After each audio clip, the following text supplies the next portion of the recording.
ബ്രെഡോ റവയോ കോൺഫ്ലോറോ ഒന്നും ചേർക്കാതെ വെറും 4 ചേരുവകൾ മാത്രം ഉപയോഗിച്ചിട്ട് വായിലിട്ടാൽ അലിഞ്ഞു പോകുന്ന ഒരു അടിപൊളി കാരമൽ കസ്റ്റാർഡ് പുഡിംഗ് ഉണ്ടാക്കിയാലോ? നമുക്കിത് എങ്ങനെ ഉണ്ടാക്കുന്നത് നോക്കാം. Welcome back dears. ഞാനിവിടെ ആദ്യം ഒരു പാനിലേക്ക് 1/2 ലിറ്റർ പാല് ചേർത്ത് കൊടുക്കുന്നുണ്ട്. അതായത് 500 മില്ലി പാല്. ഈ പാല് നമുക്ക് ആദ്യം ഒന്ന് കാച്ചിയെടുക്കണം.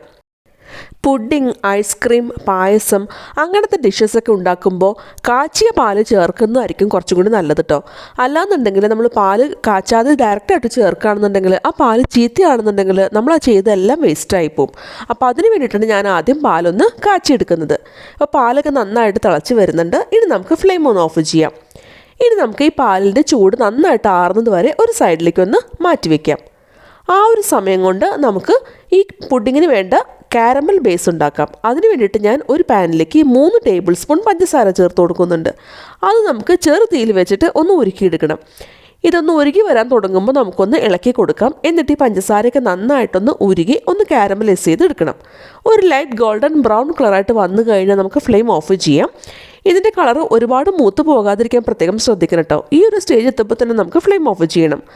കൂടുതൽ സമയം വെച്ചിരുന്ന് കഴിഞ്ഞാൽ കളർ കുറച്ചും കൂടി ഡാർക്കുമായി പോവും. അതുപോലെ തന്നെ ഒരു കരിഞ്ഞ ടേസ്റ്റൊക്കെ വരാനൊക്കെ ചാൻസ് ഉണ്ട്. ഇനി നമുക്ക് ഈ ഒരു കാരമൽ സിറപ്പ് നമ്മൾ ഏത് ഡിഷിലാണോ പുഡിംഗ് സെറ്റ് ചെയ്യുന്നത് ആ ഒരു ഡിഷിലേക്ക് നമുക്ക് ഒഴിച്ചു കൊടുക്കാം. ഞാനിപ്പോൾ ഒരു അലുമിനിയത്തിൻ്റെ കേക്ക് ടീനാണ് എടുത്തിട്ടുള്ളത്. ഇനി നമുക്ക് ഈ കാരമൽ സിറപ്പ് ഇതിൻ്റെ ബേസിലെ എല്ലാ ഭാഗത്തേക്കും ഒരേപോലെ ആകുന്നതിന് വേണ്ടിയിട്ട് ഒന്ന് ചെറുതായിട്ടൊന്ന് ചുറ്റിച്ചു കൊടുക്കാം. ഇനി നമുക്കിതൊരു സൈഡിലേക്ക് ഒന്ന് മാറ്റി വയ്ക്കാം. ഇതിൻ്റെ ചൂടൊക്കെ ഒന്ന് ആറി ഈ കാരമൽ ബേസ് ഒന്ന് സെറ്റ് ആവുന്നവരെ നമുക്കൊന്ന് വെയിറ്റ് ചെയ്യാം. ആ സമയം കൊണ്ട് നമുക്ക് ഒരു മിക്സിയുടെ ജാറിലേക്ക് 4 മുട്ട ചേർത്ത് കൊടുക്കണം. ഞാനിപ്പോൾ 4 മുട്ടയും സെപ്പറേറ്റ് ആയിട്ടാണ് ചേർത്ത് കൊടുക്കുന്നത്. ഞാൻ നേരത്തെ പാലിൻ്റെ കാര്യം പറഞ്ഞതുപോലെ തന്നെ മുട്ടയൊക്കെ ചിലപ്പോൾ കേട് വന്നതൊക്കെ ഉണ്ടാവാനൊക്കെ ചാൻസ് ഉണ്ട്. അപ്പോൾ അങ്ങനെയാണെന്നുണ്ടെങ്കിൽ ഈ പുഡിംഗ് മൊത്തം കേടാവാതിരിക്കാനാണ് ഞാനിപ്പോൾ ഓരോ മുട്ടയും സെപ്പറേറ്റ് ആയിട്ട് ചേർത്ത് കൊടുക്കുന്നത്. ഇനി അതിലേക്ക് മധുരത്തിന് ആവശ്യത്തിന് 10 ടേബിൾ സ്പൂൺ പഞ്ചസാര ചേർത്ത് കൊടുക്കാം. അതിന് കൂടെ തന്നെ 1 ടീസ്പൂൺ വാനില എസൻസ് കൂടി ചേർത്ത് കൊടുക്കുന്നുണ്ട്.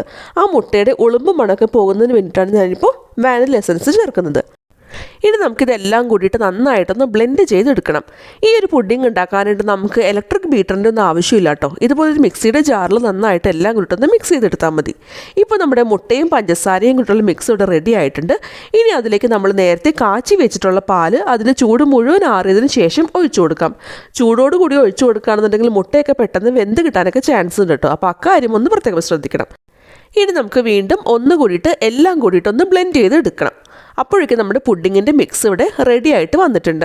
നന്നായിട്ട് പതഞ്ഞ് നല്ല ഫ്ലഫി ഒക്കെ ആയിട്ട് ഈ ഒരു മിക്സ് ഇവിടെ വന്നിട്ടുണ്ട്.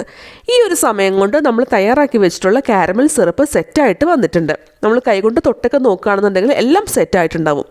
ഇനി നമ്മൾ തയ്യാറാക്കി വെച്ചിട്ടുള്ള പുഡിങ്ങിൻ്റെ മിക്സ് ഈ ഒരു ബേസിൻ്റെ മീതേക്ക് ഒരു സ്ട്രെയിനറിൽ കൂടെ അരിച്ചിട്ട് നമുക്കൊന്ന് ചേർത്ത് കൊടുക്കാം. അരിച്ചില്ല എന്ന് വിചാരിച്ചിട്ടും കുഴപ്പമൊന്നുമില്ല. ഇനി എങ്ങാനും മുട്ടയുടെ ചില അംശം എങ്ങാനും മുട്ടയുടെ മഞ്ഞ അതുപോലെ എന്തെങ്കിലും കിടപ്പുണ്ടെങ്കിൽ അതൊന്ന് ഒഴിവാക്കി കിട്ടാനാണ്.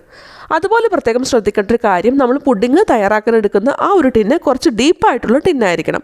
ഒരുപാട് വലിപ്പം കൂടി ടിന്ന് എടുക്കുകയാണെന്നുണ്ടെങ്കിൽ നമ്മൾ ഈ പുഡിങ് കമത്തിയിടുന്ന സമയത്ത് പൊട്ടിപ്പോവാനൊക്കെ ചാൻസ് ഉണ്ട്. ഇനി നമുക്കൊരു അലുമിനിയം ഫോയിൽ വെച്ചിട്ട് ഈ പുഡിങ് ഡിഷ് നന്നായിട്ടൊന്ന് കവർ ചെയ്ത് കൊടുക്കണം. നമ്മൾ സ്റ്റീം ചെയ്തെടുക്കുന്ന സമയത്ത് അതിൻ്റെ ഉള്ളിലേക്ക് വെള്ളം കയറാതിരിക്കാനാണ് ഇതുപോലെ ഒന്ന് കവർ ചെയ്ത് കൊടുക്കുന്നത്. ഇനി ഞാൻ ഈ ഒരു പുഡിംഗ് ഡിഷിനെ ഒരു സ്റ്റീമറിലേക്ക് വെച്ച് കൊടുക്കുന്നുണ്ട്. എന്നിട്ട് ഏറ്റവും ചെറു തീയിൽ വെച്ചിട്ട് 20 മുതൽ 25 മിനിറ്റ് വരെ നമുക്കൊന്ന് വേവിച്ചെടുക്കാം. 20 മിനിറ്റ് കഴിയുമ്പോൾ നമുക്കിതിലേക്ക് ഒരു കത്തി ഇതുപോലെ ഒന്ന് ഇറക്കി കൊടുത്തു വെക്കാം. കത്തി നല്ല നീറ്റായിട്ട് വരുവാണെന്നുണ്ടെങ്കിൽ ഈ പുഡിംഗ് ഫുള്ളായിട്ട് വെന്തു എന്നാണ് ഇതിൻ്റെ അർത്ഥം. ഇനി നമുക്ക് ഫ്ലെയിം ഓഫ് ചെയ്യാം. ഇനി നമുക്കിത് പുറത്ത് വെച്ചതിന് ശേഷം നന്നായിട്ട് ചൂടാറുന്നത് വരെ ഒന്ന് വെയിറ്റ് ചെയ്യാം. ചൂടാറിയതിന് ശേഷം വീണ്ടും ഒന്ന് മൂടി വെച്ചിട്ട് ഫ്രിഡ്ജിൽ വെച്ച് നമുക്കൊന്ന് തണുപ്പിച്ചെടുക്കണം. മിനിമം 3 മണിക്കൂറെങ്കിലും തണുപ്പിച്ചെടുക്കുന്നതായിരിക്കും നല്ലത് കേട്ടോ. ഫ്രീസറിലല്ലാട്ടോ വെക്കേണ്ടത്, ഫ്രിഡ്ജിലാണ്. ഫ്രിഡ്ജിൽ വെച്ച പുഡിംഗ് ഇപ്പോൾ പുറത്തെടുത്തിട്ടുണ്ട്. ഇപ്പോൾ നന്നായിട്ട് സെറ്റായിട്ട് വന്നിട്ടുണ്ട്. ഇതിൻ്റെ സൈഡ്സൊക്കെ ഈ പാത്രത്തിൽ നിന്ന് വിട്ട് വരുന്നതായിട്ട് നമുക്ക് കാണാൻ പറ്റും. ഇനി നമുക്കിത് ഡീമോൾഡ് ചെയ്തെടുക്കണം. അതിന് വേണ്ടിയിട്ട് നമുക്കൊരു പ്ലേറ്റ് എടുക്കാം. എന്നിട്ട് അത് ഈ പുഡിംഗ് ഡിഷിൻ്റെ മീതി ഒന്ന് വെച്ച് കൊടുക്കാം. ഇനി നമുക്കിത് സൂക്ഷിച്ച് ഈ പ്ലേറ്റ് ഒന്ന് തിരിച്ച് വെച്ച് കൊടുക്കുകയാണ് വേണ്ടത്. ഇനി നമ്മൾ വളരെ പതുക്കെ ഈ ഒരു ടിൻ പതുക്കെ ഒന്ന് പൊക്കി കൊടുക്കാം. അപ്പോൾ നമ്മുടെ പുഡിംഗ് ഇവിടെ പൊട്ടാതെ വേണം നമുക്ക് ഈ പ്ലേറ്റിലേക്ക് ഒന്ന് കിട്ടാനായിട്ട്. ഇപ്പോൾ ഇത് കാണുമ്പോൾ തന്നെ അറിയാം പുഡിംഗ് നല്ല സെറ്റായിട്ട് വന്നിട്ടുണ്ട്.